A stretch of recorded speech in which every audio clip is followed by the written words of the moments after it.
વાત કરવી છે એક એવી આગની કે જે લાગી તો છે 9 કલાક પહેલા, પરંતુ હજુ સુધી એ આગ પર કોઈ જ કાબુ નથી મેળવાયો।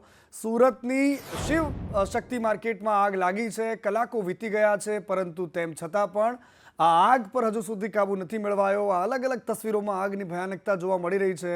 જ્યાં ખુલ્લું ટેરેસ હોવું જોઈએ ત્યાં ગેરકાયદેસર પતરાના શેડ ઊભા કરી દીધા છે અને ફાયર વિભાગને આગ પર પાણીનો મારો કરવામાં ભારે મુશ્કેલી પડી રહી છે। પતરા સાથે પ્લાસ્ટિકના શેડ ઊભા કરવામાં આવ્યા અને એ પણ બળીને ખાખ થઈ ગયા છે। 800 જેટલી દુકાનો પણ આની ચપેટમાં આવી છે। લાખો કરોડો રૂપિયાનું નુકસાન થયું છે। વેપારીઓ રડી રહ્યા છે, કારણ કે આ આગની લપેટમાં એમનો ધંધો, એમનો રોજગાર, એમના સપનાઓ બધું જ સ્વાહા થઈ ગયું છે।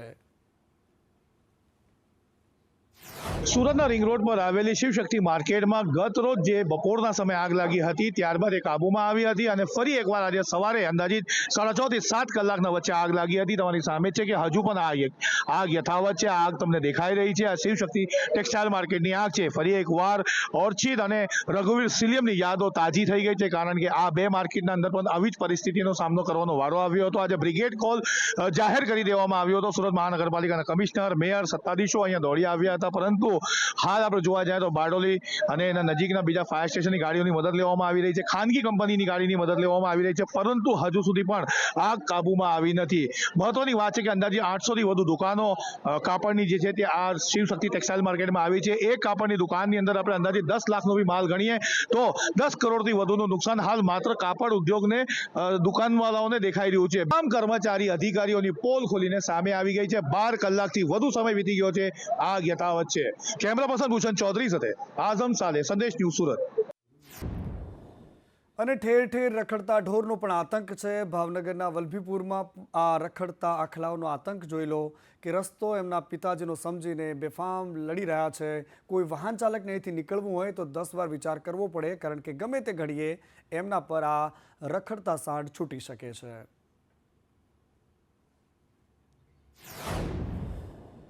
અને બનાસકાંઠાના ડીસામાં નકલી ઘી મળ્યું છે। ઘી ભેળસેળના મામલે તપાસ થઈ। ફૂડ એન્ડ ડ્રગ્સ વિભાગ દ્વારા તપાસ કરીને નમૂના લેવાયા અને અલગ અલગ વેપારીને ત્યાંથી કુલ 11 નમૂના લેવાયા છે।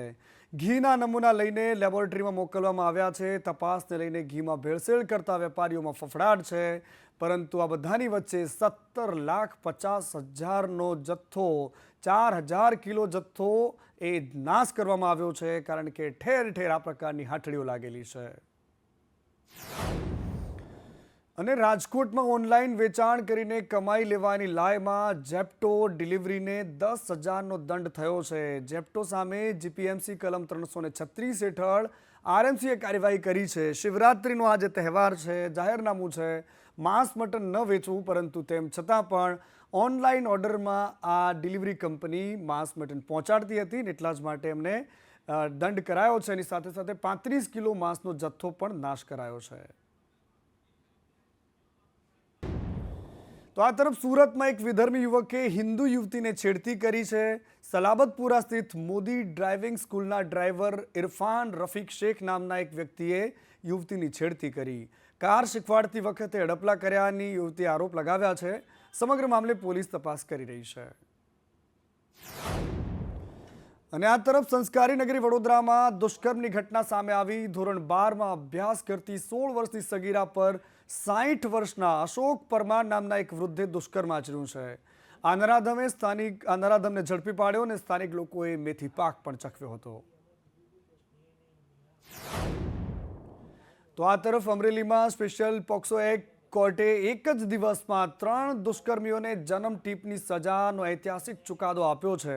સોનારિયાના ભાલવાવ ગામમાં આ નરાધમોએ સગીરા પર દુષ્કર્મ આચર્યું હતું, ત્યારે અમરેલીના પોસ્કોના આરોપીઓ અમર કાલેના, બકુલ દાદુકિયા અને અરવિંદ નાવડિયા છે, જેમને જન્મ ટીપની સજા ફટકારાઈ છે।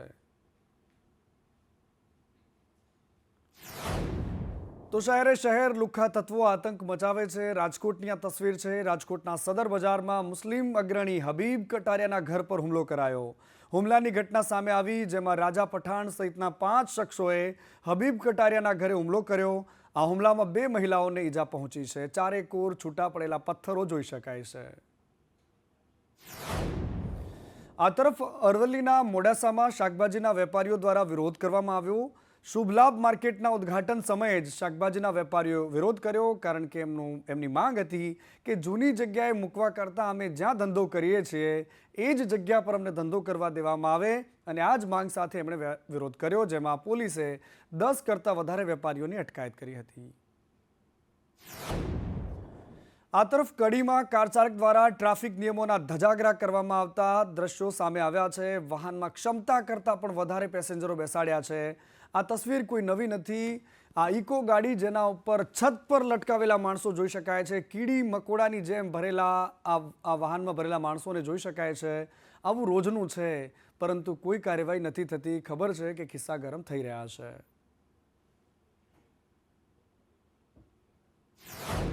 આ તરફ સુરતમાં 15 વર્ષથી વોન્ટેડ ખૂંખાર આરોપી ઝડપાયો છે.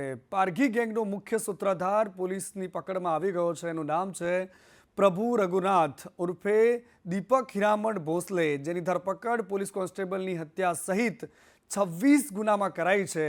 15 વર્ષ પહેલા પોલીસના જાપ્તામાંથી ફરાર થયો હતો અને લાજપોર જેલમાં જતા રસ્તામાંથી ફરાર થયો. પોલીસે 30,000નું ઇનામ જાહેર કર્યું હતું. એક પોલીસની હત્યાનો પણ એના પર આરોપ હતો. ભાગ્યા પછી એને પોતાના ગામ આવે ત્યારે પણ 3 થી 4 દિવસ જ રહેતો હતો. ફોન આજની તારીખ સુધી એ લોકોએ વાપરવાના બંધ કરી દીધા છે.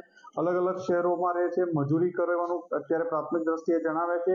બ્રિજ કે એની નીચે સૂઈ જવાનું, ફેમિલી સાથે રખડતા રહેવાનું, એ એની સ્ટોરી છે. પણ જ્યારે આ પાર્ટી ગેંગ પકડાયેલી ત્યારે એમનો ખૂબ આતંક હતો. આના ઉપર રાજ્ય સરકાર દ્વારા 30,000 રૂપિયાનું ઇનામ પણ આના ઉપર રાખવામાં આવેલું હતું. એમના 26 ગુનાનું લિસ્ટ જોશો તો પણ એક અંદાજ આવશે કે કેટલા ખૂંખાર આરોપી હતા. અને આ તરફ અમદાવાદ શહેરમાં આજે પણ એવા જર્જરિત મકાનો અને જૂની બિલ્ડિંગ્સ છે કે જે લોકોના માથે મોત બનીને ઊભી છે. અમદાવાદમાં છત પરથી એક ટાંકી તૂટી ગઈ. નારણપુરામાં હાઉસિંગના મકાન છે. મંગલમૂર્તિ એપાર્ટમેન્ટની આ ઘટના છે કે જેમાં 38 વર્ષ જૂના મકાનોમાં પાણીની ટાંકી તૂટી. જોકે સદનસીબે અહીંયા કોઈ જાનહાનિ નથી થઈ, પરંતુ આવા તો લાખો પરિવારો છે કે જે આ જ પ્રકારના કાટમાળની નીચે જીવી રહ્યા છે. સદનસીબે ભગવાનની કૃપાથી અમે આ રૂમમાં ઊંઘતા હતા તો કંઈ થયું છે નહીં. અમને કોઈ જાનમાં નીચેના મકાનવાળાને કોઈ નુકસાન થયું નથી. પણ મેઇન નુકસાન જે કહેવાય ને, આ ઘરને અને આજુબાજુના મકાનો પણ ઘરું નુકસાન થયું છે. અને અત્યારે અમારું રીડેવલપમેન્ટનું કામ ચાલી રહ્યું છે. પણ આ ઘણા વર્ષોથી શું છે કે લોકોવાળા બી એકબીજા કામમાં કોઈ હેલ્પ કરતા નહીં એકબીજાને. એમાં આ બધું પરિણામ થાય છે. અને અત્યારે અમારા રીડેવલપમેન્ટમાં ઘણું બધું કામ 75-80% જેવું પૂરું થયું છે. અને આ તરફ દેશના રાષ્ટ્રપતિ દ્રૌપદી મુર્મુ ગુજરાતના પ્રવાસે આવ્યા છે. રાજ્યના રાજ્યપાલ આચાર્ય દેવવ્રત અને મંત્રી વિશ્વકર્મા દ્વારા રાષ્ટ્રપતિનું સ્વાગત કરવામાં આવ્યું. રાષ્ટ્રપતિને વડોદરામાં રોકાણ કર્યું હતું. રાષ્ટ્રપતિ 4 દિવસ માટે ગુજરાતના પ્રવાસે છે, ત્યારે આજે તેઓ સ્ટેચ્યુ ઓફ યુનિટીની મુલાકાત પણ લેવાના છે. આ તરફ આવતીકાલથી રાજ્યમાં ધોરણ 10 અને 12ના વિદ્યાર્થીઓની બોર્ડની પરીક્ષાનો પ્રારંભ થઈ રહ્યો છે, ત્યારે રાજ્યના શિક્ષણ મંત્રી પ્રફુલભાઈ પાનસેરિયાએ બોર્ડના વિદ્યાર્થીઓને શુભેચ્છા આપી છે. એસએસસી અને એચએસસીની પરીક્ષા શરૂ થાય છે. તમામ વિદ્યાર્થીઓ, દીકરા દીકરીઓને હું હૃદયપૂર્વકની શુભકામના પાઠવું. પરીક્ષાને કોઈ મિત્ર ટેન્શનથી ન લઈ એને એક મહોત્સવ તરીકે સ્વીકારે. 14,28,175 વિદ્યાર્થીઓ કુલ 10મા અને 12મા ધોરણની પરીક્ષામાં એ પરીક્ષા આપશે. એમાં એસએસસીના 8,92,088 વિદ્યાર્થીઓ છે, જ્યારે એચએસસીના 4,23,909 અને એચએસસી સાયન્સના 1,11,384 વિદ્યાર્થીઓ આ પરીક્ષા આપશે. તમામ એકદમ ફ્રેશ મગજ સાથે, કોઈ ટેન્શન વગર પરીક્ષા આપે એવી શુભકામના આપું છું. અને આ શુભેચ્છાઓના દોર વચ્ચે અમદાવાદ જિલ્લા કલેક્ટરે પણ શુભકામનાઓ પાઠવી છે. કલેક્ટર સુજીત કુમારે કહ્યું છે કે જિલ્લા વહીવટીતંત્ર બોર્ડની પરીક્ષાને લઈને સંપૂર્ણ તૈયાર છે.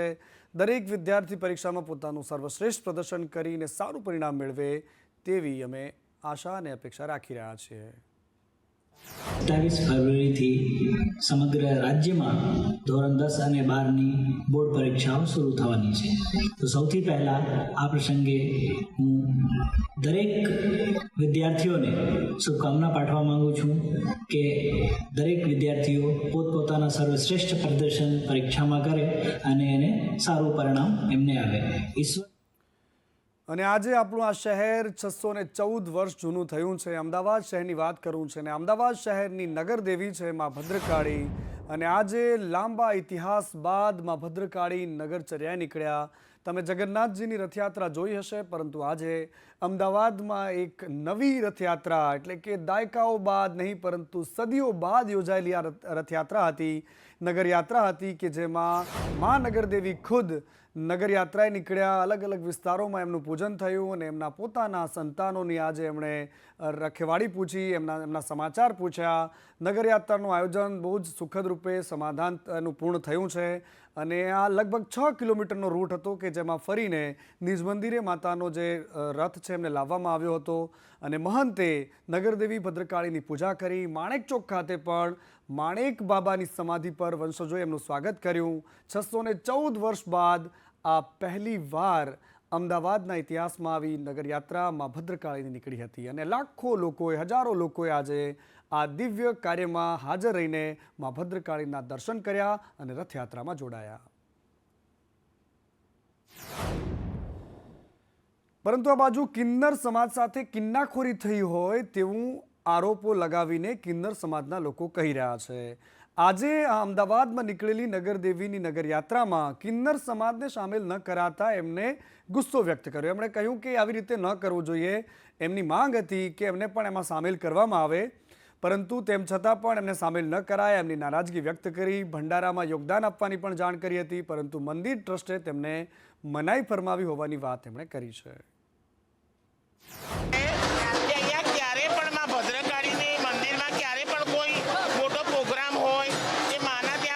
ફંક્શન હોય તો અમને કોઈ આ લોકો કોઈ હક આપતા નથી. બીજી વસ્તુ કે આજે જે નગરયાત્રા નીકળવાની હતી, 614 વર્ષ પછી આ નગરયાત્રા નીકળવાની હતી, પણ આ નગરયાત્રામાં અમારે કિન્નર સમાજનું પણ સહયોગ હતું. બરાબર, અમે પણ 2 મહિના પહેલાં અમારી તૈયારીઓ હતી અહીંયા નગરયાત્રા ફરવા માટે.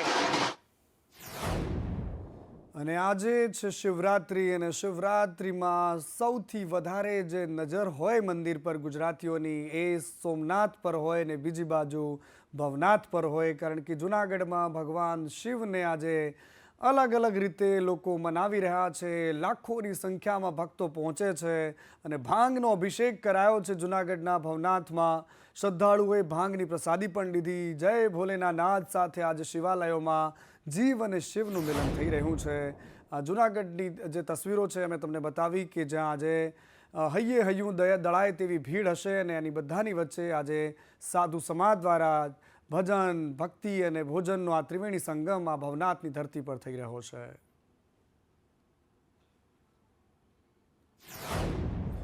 અને શિવરાત્રી નિમિત્તે વડોદરામાં પણ આજે શિવજીની સવારી નીકળી. સુવર્ણ સંકલ્પ ફાઉન્ડેશન દ્વારા દર વખતે યોજાય છે આ શિવજી કી સવારી કાર્યક્રમ. અને દર વર્ષની જેમ આ વર્ષે પણ શિવજી કી સવારી નીકળી અને આકડે ઠઠ ભીડ જોવા મળી. આ સવારીમાં ભારતીય જનતા પાર્ટીના ધારાસભ્યો બાલકૃષ્ણ શુક્લ, યોગેશ પટેલ, આ તમામ લોકો હાજર રહ્યા અને એમણે આ પ્રારંભ પણ કરાવ્યો. હજારોની સંખ્યામાં વડોદરાવાસીઓ પણ આજે શિવજી કી સવારીમાં હાજર રહ્યા હતા.